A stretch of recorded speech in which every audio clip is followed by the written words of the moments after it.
Baik, baik Pak Kus. Terima kasih banyak untuk pengantarnya ya. Rasanya memang kita semua juga di kepala kita kalau bicara inovasi juga gitu ya. Sistem ada, culture ada, infrastruktur, terus orangnya gimana. Baik, izin saya mulai ya Pak Kus ya, dan Bapak Ibu semua. Bismillahirrahmanirrahim. Assalamualaikum warahmatullahi wabarakatuh. Sharing saya hari ini agak spesifik ya Pak. Ya, Betul-betul dikaitkan dengan proses rekrutmen dan mudah-mudahan ini menambah wawasan teman-teman semua, wawasan Bapak Ibu ya, dikaitkan dengan keseluruhan inovasi itu akan membutuhkan berbagai aspek yang harus in place sama-sama dan salah satunya tentu people. Nah, jadi saya izin untuk share pengalaman-pengalaman saya dalam proses rekrutmen dan bagaimana kita juga tahu bahwa proses rekrutmen itu kalau kita udah salah rekrut, Bapak Ibu, rasanya kan betul-betul apa ya? Waduh, sakitnya tuh di sini gitu ya Pak Kus ya. belum. Tadi istilahnya apa tuh? Bahasa Jawa yang tadi Pak. Ya, karena kita tahu bahwa ketika kita tidak mendapatkan orang yang pas untuk ya, yang sesuai dengan arah organisasi, itu kita pasti akan meluangkan kerugian yang sangat besar. Ya, proses ke depannya juga pasti akan repot. Dan kalau misalnya yang kita salah rekrut adalah leadernya, itu sebetulnya tidak hanya impact-nya ke pekerjaan dia, tapi ke tim dan keseluruhan organisasi. Jadi sebetulnya kita tahu bahwa orang yang kurang pas pasti akan sangat berpengaruh juga ke dalam prosesnya. Manusia itu, saya belajar psikologi karena kita tahu bahwa manusia itu, setiap manusia itu ada polanya. Jadi kalau misalnya dia memang polanya hati-hati, maka dia akan membawa pola itu terus dalam pekerjaannya, ke dalam hidupnya. Jadi kita bisa meramalkan dia. Kalau orangnya misalnya memang dominan gitu ya, dia nggak mungkin akan tiba-tiba menjadi sama sekali tidak dominan besok gitu. Jadi nggak bisa diprediksi gitu. Kalau misalnya ada yang kayak gitu, kita bilangnya malah bipolar ya, atau orangnya juga udah nggak normal gitu. Sementara di dalam organisasi kita ingin bahwa pola ya kita ingin bahwa nature-nya manusia itu bisa kita ramalkan. Dan teman-teman atau yang para leader nih ya, kan kita selalu diajak atau diingatkan untuk bisa memanfaatkan strength atau profil alami dari setiap individu itu. Nah, ini yang saya juga sangat tertarik dan terus apa ya, mencari di market sebetulnya tools apa yang akan bisa membantu leader, tools apa yang bisa membantu organisasi, dan tools apa yang bisa membantu HR supaya memang potensi atau peramalan terhadap people ini betul-betul bisa kita masukkan dalam arah organisasi. Jadi kalau misalnya organisasinya mau inovasi gitu ya, sebetulnya orang-orang seperti apa yang kemudian akan menjadi lebih cepat masuk ke dalam proses inovasinya. Kan seperti itu yang pertanyaan kita ya. Ya. Kemarin sebetulnya Pak Aku sempat tanya tuh ke Pak Indrawan, saya pas denger juga ya. Jadi sebetulnya inovatif atau orang itu bisa inovasi apa enggak tuh bisa diajarin apa enggak. Nah, Pak Indrawan bilang sangat bisa diajarkan ya. Dan juga tadi Pak pagi-pagi ada Pak Paulus menyampaikan bahwa sebetulnya nyari orang yang inovatif itu agak maksudnya gini, kita percaya bahwa setiap orang bisa dikembangkan level inovasinya. Tapi tadi Pak Ihsan sempat menyampaikan juga bahwa tetap saja ada yang namanya DNA inovator dan ya rekrutmen menjadi hal yang sangat penting. Nah, menjembatani ini semua nih Pak, saya mau menyampaikan bahwa betul bahwa kita punya kemampuan belajar ya. Tetapi karena manusia itu bisa diprediksi, sebetulnya kemampuan ya orang untuk belajar itu berbeda-beda ya. Kesediaan dia untuk belajar juga berbeda-beda. Kecepatan dia untuk bisa kemudian mempelajari itu akan berbeda-beda dan itu akan balik ke bagaimana nature dari orang itu. Jadi kalau misalnya orangnya memang sudah open to experience, polanya memang terbiasa dia terbuka, akan lebih gampang kita membawa untuk inovasi dan sebaliknya. Makanya di organisasi kan selalu ada profil-profil ya yang akan diisi gitu. Jadi sebetulnya yang harus kita pahami adalah meskipun ya kita akan terus bisa meningkatkan tingkat inovasi dari individu dan tim, tetapi bahan dasarnya akan tetap penting. Seberapa cepat, seberapa mau, seberapa mampu dia melakukan proses belajar, itu juga menjadi hal yang penting. Nah, mudah-mudahan Bapak Ibu juga meyakini kalimat ini ya, acquiring the right talent is the most important key to growth. Ya, hiring ya was and still is the most important thing we do. Nah, jadi kalau misalnya ini kita pahami, kita akan tahu bahwa proses rekrutmen itu nggak boleh nggak boleh dipandang sebelah mata. Yang kedua adalah bagaimana proses mencarinya, mencari karyawan yang memiliki kompetensi ya inovasi itu, dan bagaimana kita mengenali alat seleksi dalam mencari talent yang inovatif. Ya, kalau Bapak Ibu yang juga merasa punya challenge yang sama, boleh nanti di plot aja atau diparkir dulu pertanyaannya di kolom chat ya Bapak Ibu. Nah, saya akan mulai dengan kuis nih, ya. Walaupun tidak bisa melihat wajah Bapak Ibu ya, mungkin kita interaksinya via chat boleh ya, Pak Kus ya. Saya mau ngecek juga nih Bapak Ibu nih dikaitkan dengan proses rekrutmen ya. Bagaimana pandangan-pandangannya tentang proses rekrutmen. Yang pertama ya, silakan di chat Bapak Ibu ya, ya atau tidak gitu ya. Kegagalan proses rekrutmen terutama disebabkan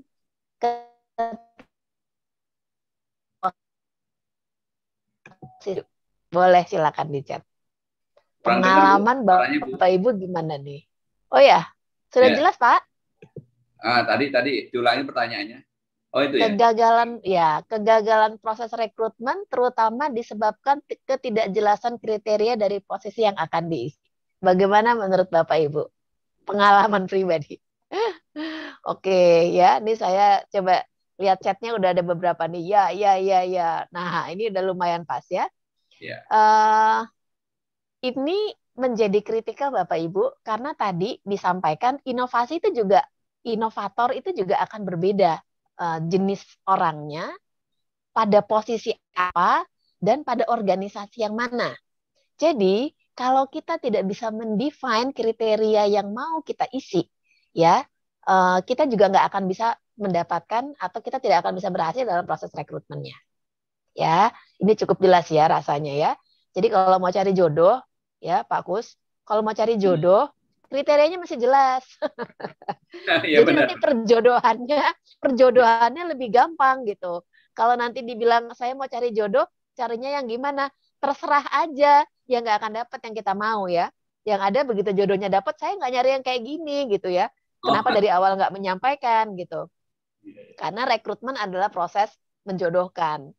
Nah, yang kedua ya, yang saya juga pengen kita diskusi atau pengen tahu pendapat Bapak Ibu. IQ dapat memprediksi kreativitas dan inovasi seseorang. Nah, iya atau tidak? Setuju atau nggak setuju? Silakan.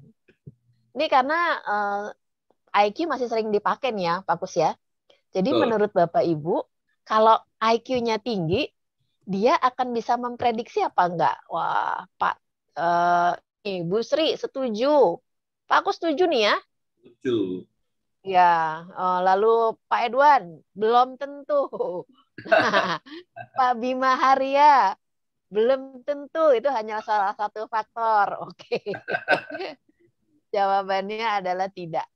Ya, jawabannya tidak. Nanti gitu saya bahas di belakang ya.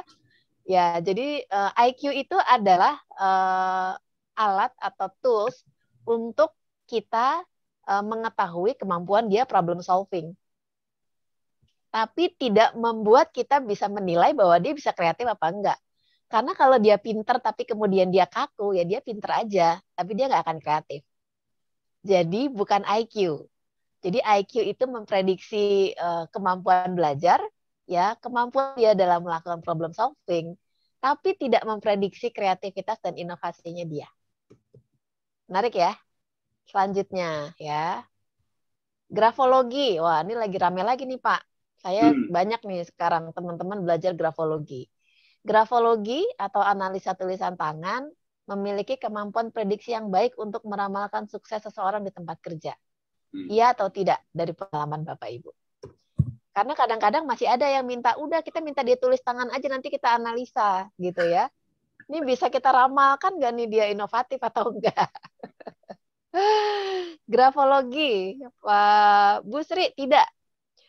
Pak Domi, saya tidak percaya belas. Pakai belas nih ya. Tidak, oke. Satu lagi, no, Pak Henry Klim. Makasih ya. Nah, ini udah sama nih teman-teman ya. Grafologi tidak memiliki kemampuan prediksi. Bahkan nilainya sangat rendah kalau dipakai untuk proses seleksi. Grafologi bukannya tidak punya manfaat ya, mungkin punya manfaat yang lain. Karena dulu kalau saya psikologi itu ada juga part yang seperti itu, tapi untuk memprediksi atau untuk gangguan klinis dia memang ada. Tapi kalau misalnya meramalkan sukses seseorang dengan grafologi itu nggak bisa.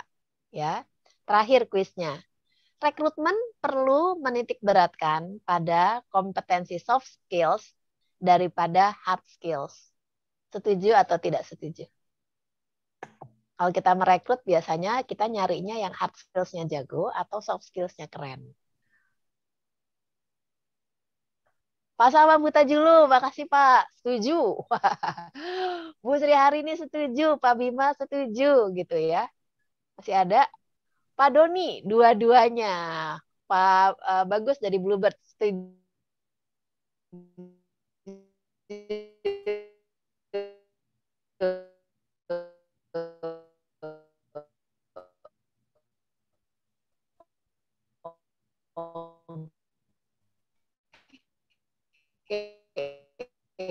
Pak Doni ini pintar lihat ya seberapa akan dibuat siapa coach yang menyampaikan bahwa hire for character, train for skill. Kalau kita meng-hire ya, kalau kita merekrut sebetulnya attitude, karakter itu menjadi sesuatu yang penting karena dia agak lebih susah untuk di train. Karena dia dibawa kemana-mana. Dan kita mentrainnya agak lebih susah.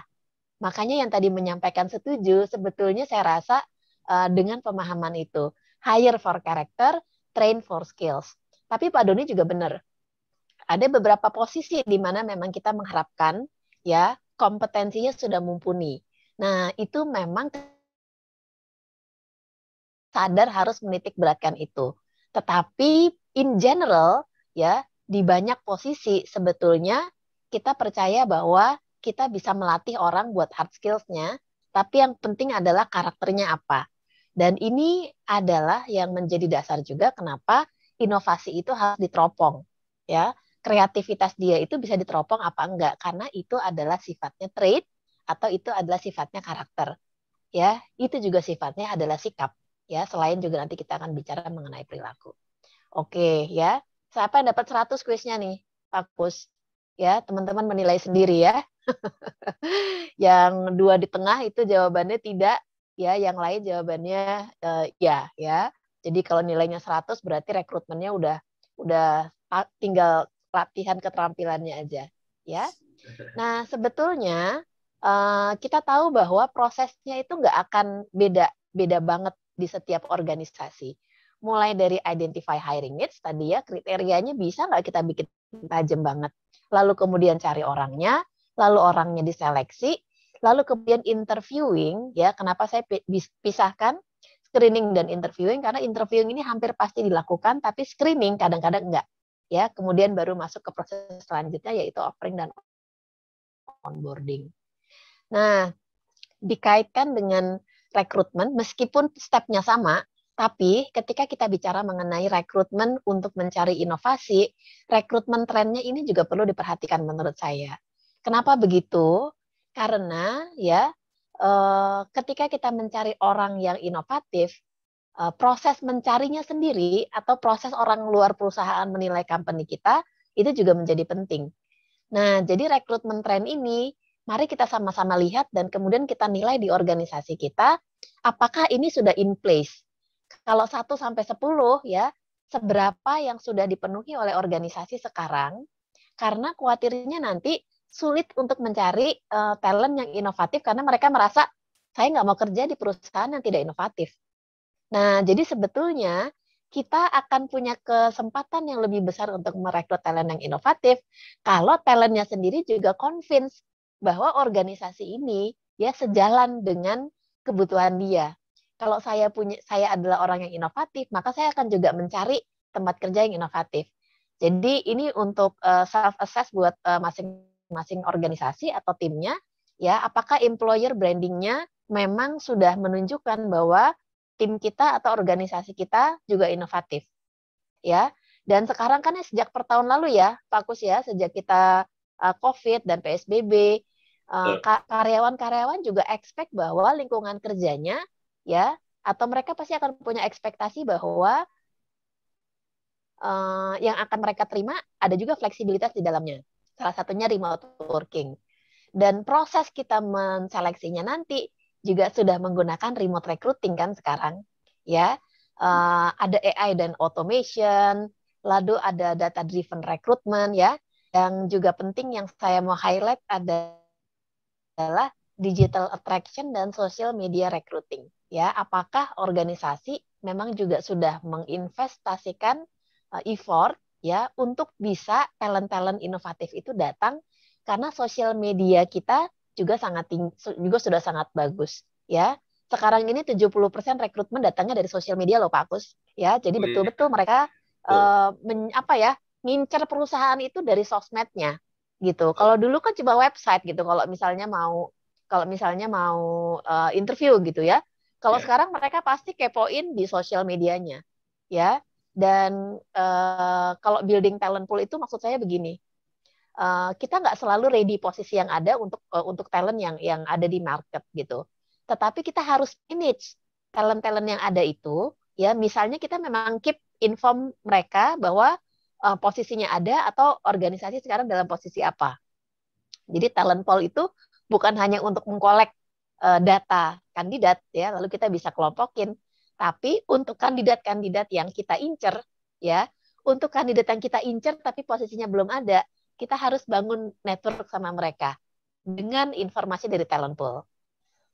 Saya ingat waktu kemarin saya kerja di bank, ya, ada satu posisi division head, ya, yang memang kita incernya itu ada sampai setahun, Pak Kus. Jadi orangnya itu belum mau, orangnya kita tahu cocok, tapi posisi kita even belum ada. Jadi kita tidak mau dia nggak mau dia kemana-mana kan, padahal dia belum kerja sama kita. Nah, itu kita maintain hubungan sama dia. Jadi kita jaga hubungan sama dia. Itu bagian ngerayunya gitu. Jadi ketika dia di interview waktu itu akhirnya posisinya nggak ada, tapi dia adalah salah satu kandidat yang terbaik. Kemudian kita bilang, sabar ya, nanti kita akan selalu update kalau misalnya ada posisi. Ini contoh bahwa sebetulnya rekrutmen itu proaktif gitu loh Pak. Jadi bukan hanya ketika kita buka posisi terus kita ambil. Kalau kita memang tahu ada talent inovatif yang kita mau, tapi posisi meyakinkan BOD gitu ya untuk membuka posisi itu. Nah, si talent ini kan harus kita jagain. Nah, itu yang dilakukan oleh teman-teman HR yang ngerti bahwa mahal banget nih talentnya gitu ya. Jangan sampai dia kemana-mana gitu. Nyari satu tuh susahnya luar biasa. Dan ketika dia masuk ke dalam company, dia masuk ke tempat kerja, dia cerita, iya nih gue dipepet terus nih setahun gitu ya. Jadi dia bilang dia itu nggak kemana-mana karena dia dipepet terus. Jadi memang dia akhirnya memutuskan untuk join sama kita karena dia menghargai bahwa dia merasa dihargai keahliannya, sehingga ketika kita kemudian menawarkan lagi posisi itu setahun kemudian, dia memprioritaskan untuk masuk ke tempat kita. Nah, itu talent pool, ya. Candidate experience yang saya maksud adalah kalau misalnya kita minta mereka untuk ngisi form ya di online gitu, tapi jaringannya susah, masukin CV-nya masuk ya, apalagi kandidat yang sudah experience ya atau yang kita incer banget. Itu buat mereka tuh kayak aduh males nih gitu ya. Kan sayang sekali kalau misalnya proses kita kemudian tidak berjalan karena itu. Nah, ini adalah tren yang harus diperhatikan.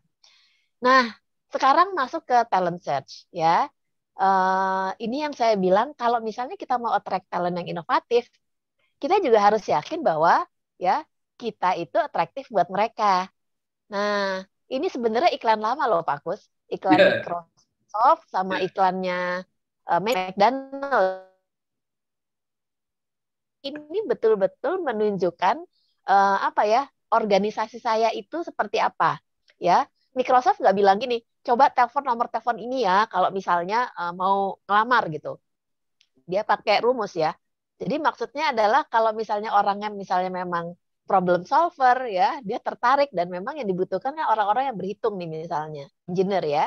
Jadi ini sendiri udah inovatif, udah attracting gitu ya buat kandidatnya. Nah, jadi silahkan dicek apakah informasi kita, job ad kita atau hiring ads kita inovatif apa enggak. Nanti kita bilang highlight gede-gede, kita butuh talent yang inovatif karena organisasi sedang dalam proses apa. Tapi teksnya boring gitu ya. Nggak kelihatan kitanya inovatif kan, kemudian si talentnya juga akan ngerasa ini beneran nih mau inovasi gitu ya.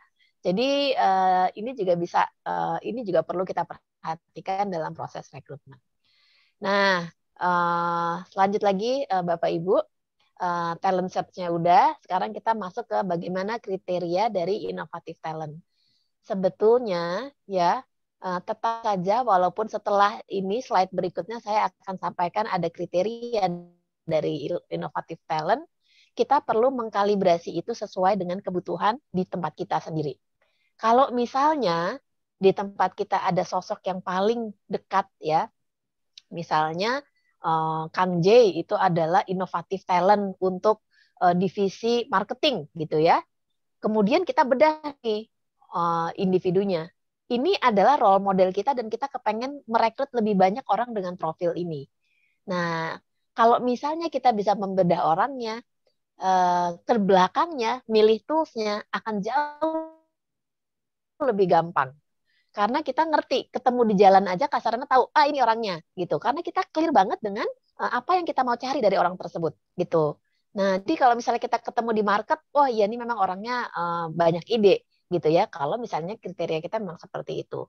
Seperti tadi sudah disampaikan oleh panelis sebelum-sebelumnya bahwa ya kalau misalnya inovasi itu punya beberapa kontinum, kita mesti melihat bahwa ketika kita membuka untuk talent inovatif, yang akan kita plot dia yang ideational atau konsep atau yang implement. Kan beda karakternya. Ya. Dia akan, yang kita sedang cari adalah yang taking big risk atau yang mensupport ide-ide atau yang improving existing process.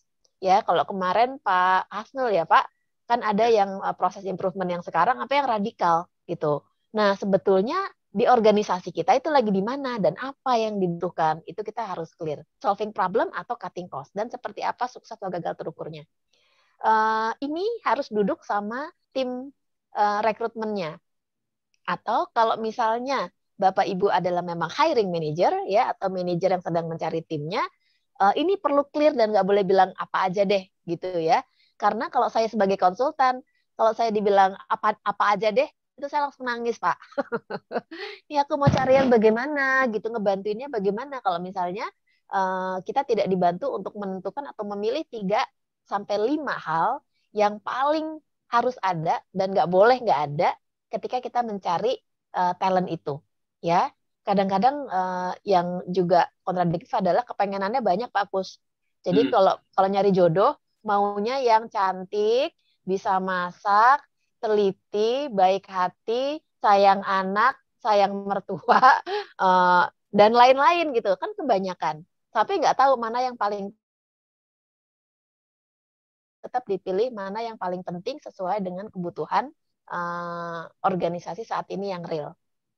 Nah, ini mengenai talentnya. Selanjutnya adalah ini yang saya temukan atau yang saya summary dari beberapa literasi mengenai inovatif leader itu nyarinya apa. Meskipun ada ini, tetap harus dikalibrasi Bapak Ibu. Tetap harus dikalibrasi dengan kebutuhan dari organisasinya atau kebutuhan Anda sekarang. Ya, yang pertama orang-orang yang inovatif itu tolerance. Jadi mau ambil risiko.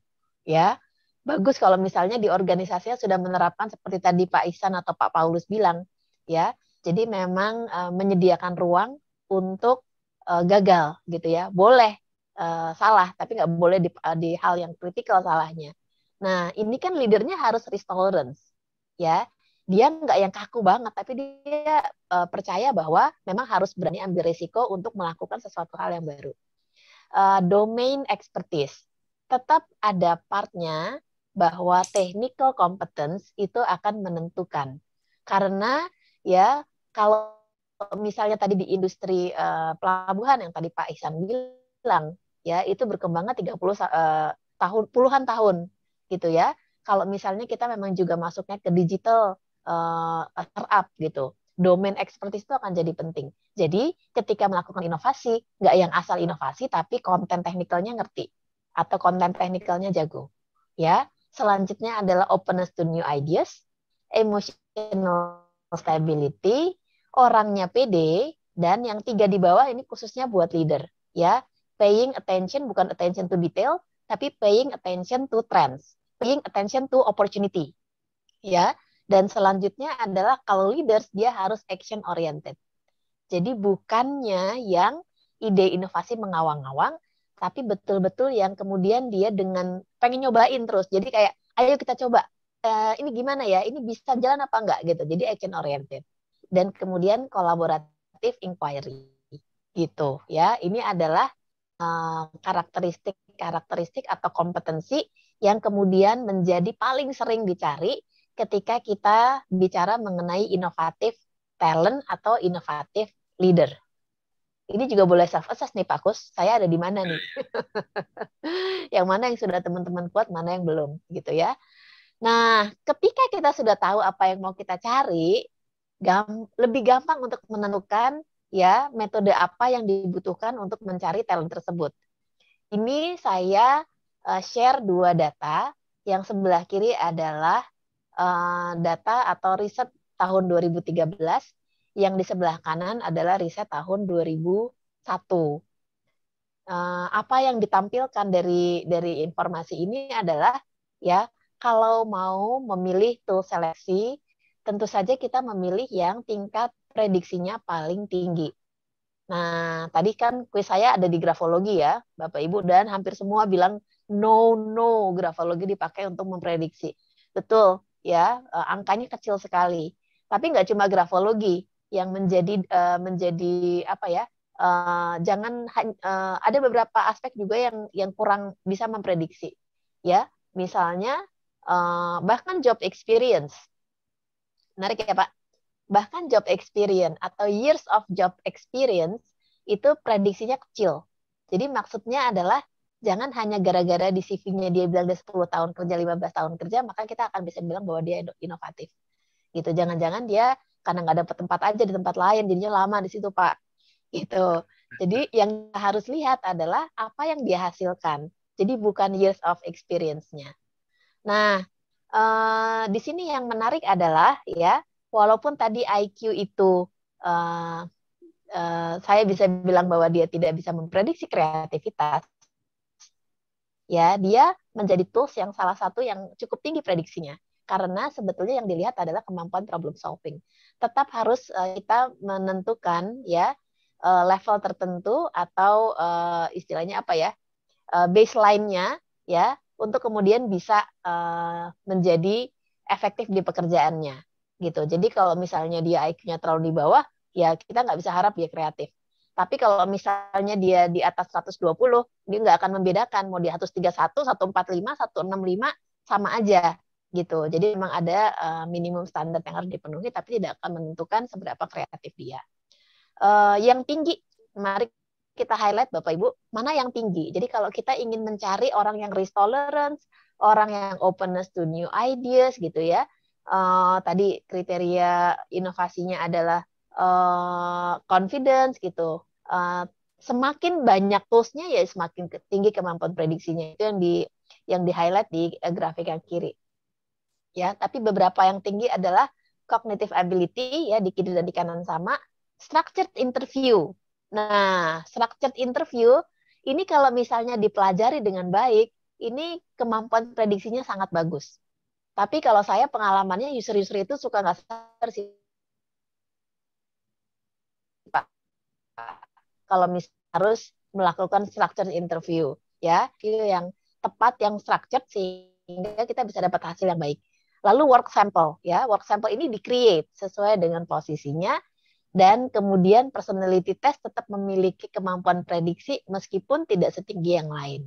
Menarik ya Pak? Iya. Jadi ini adalah tools-tools yang perlu di-create atau tools-tools yang bisa nanti Bapak Ibu pilih ya untuk memprediksi atau meramalkan kandidat kita ya atau calon kita itu sebenarnya punya kemampuan atau punya potensi buat inovatif atau enggak gitu. Nah, yang bawah-bawah udah dilupain aja ya. Jadi unstructured interview udah pasti nggak bisa gitu ya.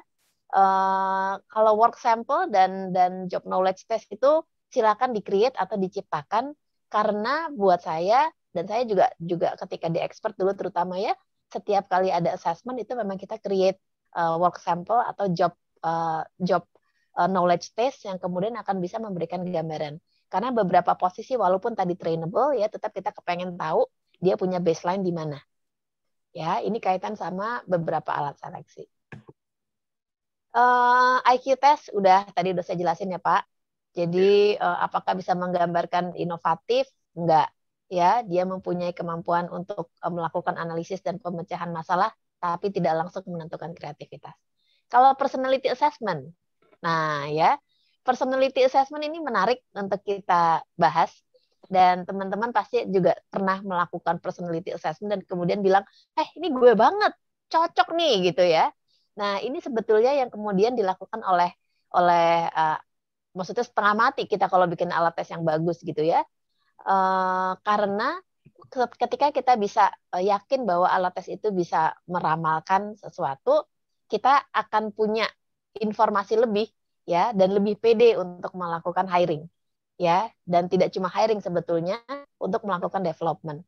Jadi kalau di beberapa sesi sebelumnya selalu ditekankan untuk kemudian mengembangkan infrastruktur, culture, inovasi dan lain-lain, itu juga akan sangat tergantung nanti si karyawan itu membawa pola apa atau membawa karakter apa yang kemudian akan membantu dia untuk lebih cepat atau akan lebih sulit untuk melakukan inovasi. Gunakan personality test untuk mengenali trait. Nah, tadi udah ada beberapa kriteria yang sebetulnya akan Bapak Ibu langsung bisa melihat mana-mana yang perlu di-highlight ya untuk kita menggali atau mengenali talent yang inovatif. Saya akan masuk ke personality test ya. Nah, di sini saya ambil 3 personality measurement yang paling sering saya lihat dipakai oleh organisasi. Yang pertama adalah Big Five, ya. Yang kedua adalah MBTI, yang ketiga adalah DISC Assessment. Saya mau tanya Bapak Ibu dulu nih ya, Pak Kus. Ya. Kalau misalnya Anda kenal 2 dari 3 tes ini, silakan dikasih hati, reaction hati. Saya mau tahu beberapa orang yang sudah familiar dengan Big Five, MBTI atau DISC. Kalau tahu 2 dari 3, ya silakan kasih tanda hati. Mbak Tita Indriati, wah ini tahu ya. Mbak Hana Mirasari, oke kenal. Pak Edwan juga ngerti nih ya. Pak Christopher, tahu ya. Ini memang tes atau personality measurement yang paling umum yang dipakai dan sering kita refer untuk mengukur atau mengetahui karakteristik. Ya, kalau misalnya Bapak Ibu yang sudah pernah dites, silakan ditulis sekarang ya. Kalau pernah tes MBTI, Anda MBTI-nya apa? Ya, kalau tahu silakan dicatat aja di catatannya karena setelah ini saya akan bahas sebetulnya yang inovatif itu yang tipe apa, ya. DISC juga begitu. Boleh atau ditaruh di kolom chat deh Bapak Ibu ya supaya bisa ketahuan MBTI saya apa, DISC assessment saya apa ya. Buat Bapak Ibu yang belum familiar ya, Big Five itu menggali atau mengukur 5 faktor ya yang kita sebut dengan OCEAN.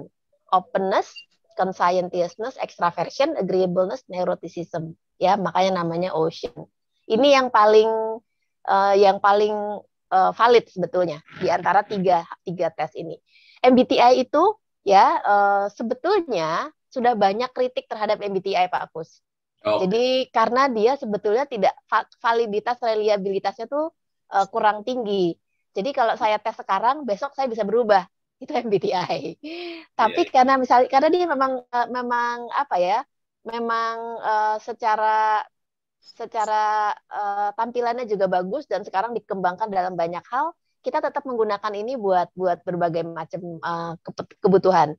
Tapi sebetulnya validitas reliabilitasnya sendiri kurang bagus. DISC assessment itu lebih valid dan lebih reliable. Jadi kalau saya bilang saya D, orang D gitu ya, saya tes 2 tahun lagi ya kurang lebih masih D juga, ya. Tapi dia basisnya sebetulnya bukan personality tapi behavior. Karena dia basisnya behavior, maka sebetulnya cenderung dia akan lebih mudah disesuaikan dengan situasi. Jadi kemampuan prediksinya nggak sebagus Big Five juga. Nah, Bapak Ibu sudah sharing nih ya, DISC-nya CD, Bu Epivana, ENTP, dan DI. Oke, ya. Habis ini saya kasih lihat ya, apakah termasuk yang menunjukkan atau memprediksi innovativeness atau enggak. Kalau di Big Five ya, dari judulnya saja ya 5 hal itu udah kelihatan bahwa yang paling tinggi yang memprediksi innovativeness adalah openness to experience. Angkanya 0,65 ya. Jadi dia sangat tinggi memprediksi innovativeness. Yang kedua adalah extraversion, yang ketiga adalah conscientiousness. Nah, jadi Big Five assessment ini kadang-kadang juga muncul dalam beberapa jenis tes. Tapi kalau misalnya nanti Bapak Ibu mencari alat seleksi, cari yang openness to experience, extraversion, dan conscientiousness-nya lumayan tinggi. Ya, agreeableness itu saya dapat satu riset yang mengatakan bahwa kalau orangnya high agreeable, maksudnya gampang setuju, malah dia cenderungnya akan tidak inovatif. Ya, kalau yang neuroticism kaitannya sama emotional stability. Ternyata inovatif itu nggak kayak artis yang kemudian jadi emosinya melonjak-lonjak ya, Pak Kus dan Bapak Ibu. Dalam case inovatif di organisasi, tetap kita butuh yang emotional quotient-nya atau emotional stability-nya tinggi. Ini Big Five. Yang kedua adalah MBTI. Nah, MBTI tipe yang mendorong inovasi adalah ya INFJ, INTJ, ENTP, dan ENFP. Katanya begitu. Ya. Jadi kalau misalnya di dalam MBTI dari 16 karakter itu ada yang memang disebutnya di innovator, Pak Kus. No. Tapi nggak berarti bahwa langsung dia di innovator yang dimaksud itu adalah ENTP. Ya, biasanya ini dicari kalau misalnya untuk entrepreneur. Nah, tapi kalau di organisasi kan dia tidak fully entrepreneur. Makanya sebenarnya yang di sebelah kanan ini ya, terutama adalah di aspek N dan aspek P atau J. Itu cukup mendukung atau dikatakan dia punya pola atau kecenderungan untuk lebih terbuka ya. Jadi lebih inovatif juga menjadi salah satu komponen untuk melihat atau meramalkan inovatif atau tidaknya seseorang. Nah, kalau di ISC tebakannya apa nih, Bapak Ibu? Ya, yang kira-kira inovatif apa nih? Ya, betul, Pak Bu Desi. MBTI secara etis tidak diperbolehkan untuk tool seleksi. Setuju sekali. Ya, ini Bapak Ibu ini sudah punya apa ya? Punya pengalaman yang kuat. Jadi jangan sampai salah menentukan alat seleksi. Ya, untuk kebutuhan development mungkin masih lebih mudah atau lebih nggak apa-apa. Tapi kalau misalnya organisasinya sudah menggunakan rekrutmen, kadang-kadang juga untuk aspek legalitas, itu hati-hati. Kita betul-betul harus pilih alat yang memang secara measurement validity-nya sudah teruji, gitu ya. Nah, DISC apa yang kemudian bisa mengarah ke inovatif itu adalah ya profil seeker dan risk taker. Nah, kelihatan Bapak Ibu, risk taker dan seeker itu ada di mana? Ya, adanya di DI atau dia ID. Jadi gabungan antara dominance dan influence atau influence dominance. ini yang dinilai atau karakter ini atau perilaku ini, kecenderungan perilaku ini yang kemudian mendorong ya, yang paling kemudian dekat dengan aspek inovatif yang sekarang sedang paling dibutuhkan organisasi. Oke, ya. Jadi itu gambaran saya untuk 3 personality test yang paling sering dipakai dan bagaimana itu dikaitkan dengan inovatif di tempat kerja. Jadi silakan ini menjadi reference, tapi seperti saya ingatkan ya, tool seleksi itu memang harus hati-hati untuk dipakai. Jadi dengan pengetahuan ini malahan tadi disampaikan ya, MBTI itu sendiri mungkin dia juga sudah klaim bahwa dia sebetulnya bukan hal yang tepat buat rekrutmen kalau tidak ditambahkan ya, atau tidak menjadi single predictor, itu boleh ya. Jadi dia akan ditambah dengan beberapa tools lain yang juga akan melengkapi data untuk proses hiringnya. Lanjut lagi ya Pak Kus, sedikit lagi. Boleh. Nah, ini ada wawancara ya. Wawancara terstruktur tadi di dalam slide sudah saya sampaikan bahwa merupakan salah satu tool seleksi yang paling tinggi kemampuan prediksinya, di atas 0,5 kalau dia terstruktur. Nah, kadang-kadang kita bilangnya kompetensi based interview ya, atau behavioral event interview, tapi prinsipnya adalah jenis wawancara di mana kita bikin dulu kriterianya, jadi ada planning, setelah itu kita menyusun pertanyaan wawancaranya, jadi pertanyaannya nggak boleh kemana-mana karena harus relevan, dan kemudian ada skala penilaiannya. Nah, ketika komponen itu terpenuhi, itu sudah termasuk dalam wawancara terstruktur. Ya, tapi untuk melatihkan wawancara terstruktur itu juga butuh jam terbang dan harus kita latihan banget. Contohnya seperti ini ya. Ini adalah ketika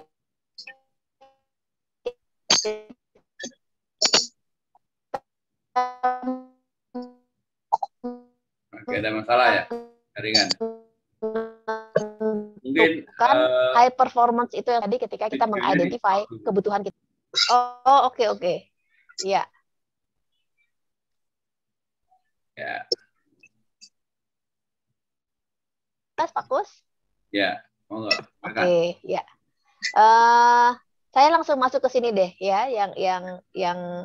Yang penting adalah ya, ketika kita tahu kriterianya, satu pertanyaan itu kita juga bisa melihat ya, kandidat-kandidat itu responnya kita bisa nilai gitu. Jadi sebetulnya saya menyarankan ya untuk teman-teman Bapak Ibu di organisasi untuk kemudian juga mengembangkan pertanyaan-pertanyaan yang memang fokus untuk menggali inovasi disesuaikan dengan kebutuhan di organisasinya. Ini saya kasih sampel aja Pak Kus ya, bocoran contekan buat Bapak Ibu. Biasanya kalau saya mau wawancara, saya pakai pertanyaan apa gitu ya. Ini adalah beberapa pertanyaan yang biasa saya pakai untuk menggali aspek inovasi dan creativity. Nah, tapi yang lebih susah adalah menggalinya. Karena pertanyaannya gampang, tapi begitu dia menjawab, ya kita ngegocek dia untuk bisa mendapatkan, oh dia memang biasa mengambil resiko, oh dia memang terbuka untuk terbuka terhadap ide-ide baru. Oh ya memang dia action oriented ya. Itu yang kemudian butuh penggalian dalam proses interviewnya. Ya, ini nah, raya ya. nih. Gimana Pak? Habis hari raya ada pelatihan ini. Ya. Karena memang ini prediksinya tinggi Pak Kus. Ya, dan kita memang pasti akan melakukan interview kok. Saya sih betul-betul menekankan bahwa line manager ke atas tuh harus betul-betul di-equip dengan kemampuan interview, karena kalau udah salah rekrut tuh ya itu pasti bete banget ya.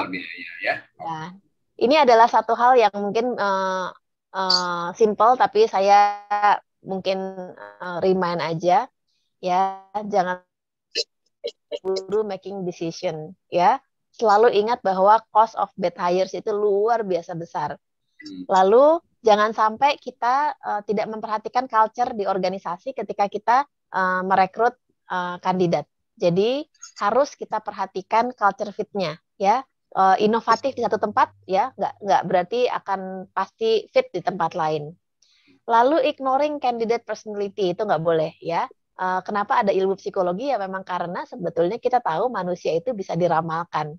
Dengan itu kemudian kita menggunakan atau mengembangkan proses-proses seleksi. Ya, jangan ragu untuk memberikan candidate test walaupun tetap harus disesuaikan dengan posisinya, dengan levelnya ya. Walau yang paling bahaya memang yang sudah tinggi-tinggi. Mungkin kalau tinggi malah sudah pakai konsultan atau pakai headhunter ya. Tapi ini wajib ya, jangan sampai kita salah pilih. Lalu requirement yang berlebih-lebihan itu juga jangan ya. Lalu based on reference aja nih, kalau saya pengalaman di bank ini sebetulnya susah-susah gampang ya. Seneng banget kalau misalnya dapat reference, tapi pengalaman saya memang kalau misalnya lakukan proses seleksi itu banyak sekali kesalahan rekrut. Dan juga yang terakhir adalah making star-struck hires. Maksudnya adalah mentang-mentang dia dari perusahaan yang lebih besar gitu ya, yang lebih keren, yang sudah mapan gitu, kita merasa bahwa oh dia pasti oke nih buat tempat kita. Itu saya juga mengalami beberapa kali ya kecele gara-gara star-struck hire. Kayaknya kalau saya dulu banknya bank middle gitu ya, kayaknya kalau ngambil dari bank-bank papan atas tuh kayaknya wah abis ini timnya pasti jadi lebih jago, which is ternyata totally enggak gitu ya. Bahkan teman-teman yang dari internal karena udah ngerti bagaimana proses bisnisnya, jadi lebih pintar daripada karyawan yang kita hire dengan standar bahwa kalau misalnya dia dari tempat yang tempat organisasi yang sudah ngetop gitu pasti akan sukses. Ternyata itu malah nggak boleh banget untuk kita jadikan dasar. Itu aja Pak Kus, sharing dari saya terkait.